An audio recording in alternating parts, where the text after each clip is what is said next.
सरल वाक्य बोलते हैं। आज मैं आपको पढ़ा रही हूँ, कल मैं बाजार जाऊंगी, कल विद्यालय का अवकाश रहेगा। तो ये एक सिंपल सेंटेंस है, एक सरल वाक्य है। तो जब हम एक नॉर्मल बात करते हैं, एक सरल वाक्य कहते हैं, तो उसे जब हम खत्म करते हैं, जैसे हम इंग्लिश में फुल स्टॉप लगाते हैं, ऐसे ही हिंदी में हम पूर्ण विराम का इस्तेमाल करते हैं। क्या करते हैं? पूर्ण विराम। ये इसे कहते हैं पूर्ण विराम चिन्ह। तो जब हमारा वाक्य खत्म हो जाता है, समाप्त हो जाता है, तो उसके आखिर में हम इस तरीके का चिन्ह लगाते हैं, जिसे हम कहते हैं पूर्ण विराम चिन्ह। क्या कहते हैं इसे हम? पूर्ण विराम चिन्ह। अब तुमको समझ आ गया पूर्ण विराम चिन्ह?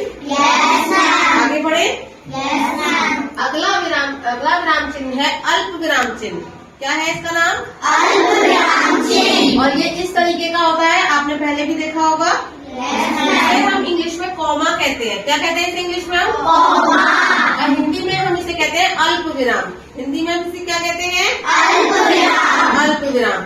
अल्प विराम चिन्ह, जैसे इसके नाम से पता चल रहा है, अल्प मतलब थोड़ा।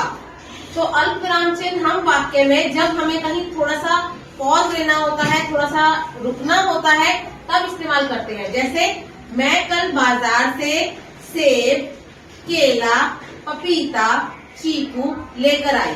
तो मैंने सेब, केला, जो भी फल मैंने जिनके नाम लिए, उनके बीच में मैंने थोड़ा सा गैप लिया है, थोड़ा सा पॉज लिया है ना? अगर मैं किसी वाक्य को इस तरीके से बोल दूं, कल मैं बाजार से सेब, केला, आम, पपीता लेके आई, तो क्या आपको समझ में आएगा? नहीं आएगा, क्योंकि ये तरीका नहीं है।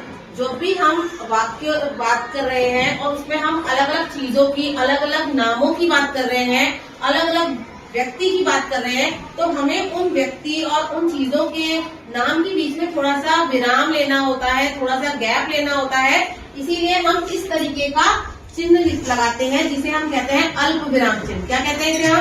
अल्प विराम चिन्ह। ताकि हमें पता चल जाए कि ये जो शब्द है ये दूसरे से अलग है, उसके साथ मिला हुआ नहीं है।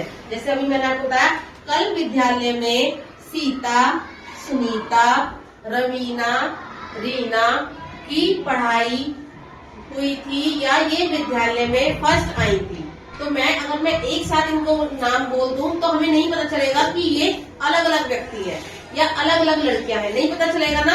इसीलिए हम अल्प विराम चिन्ह का इस्तेमाल करते हैं। समझ आ गया सबको? क्लियर है आपको? आगे बढ़े? अगला हमारा चिन्ह है प्रश्नवाचक चिन्ह। अगला चिन्ह कौन सा है? प्रश्नवाचक चिन्ह। आप सबने देखा होगा इस तरीके का चिन्ह। इंग्लिश में हम इसे कहते हैं क्वेश्चन मार्क। क्या कहते हैं इसे हम? क्वेश्चन मार्क कहते हैं। ये चिन्ह हमेशा प्रश्न के बाद आता है। ये हमें बताता है कि ये चिन्ह प्रश्नवाचक चिन्ह है, इसके नाम से ही पता चल रहा है, और ये हमेशा प्रश्न के बाद लगाया जाता है।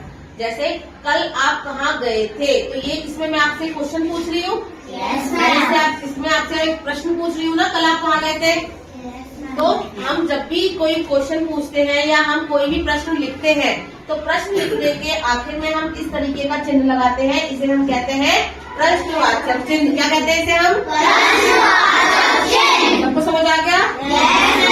जैसे आपका नाम क्या है, तो इसमें भी मैं आपसे एक प्रश्न पूछ रही हूँ। तो जब भी मैं लिखूंगी आपका नाम क्या है, तो उसके बाद में इस तरीके का चिन्ह लगाऊंगी।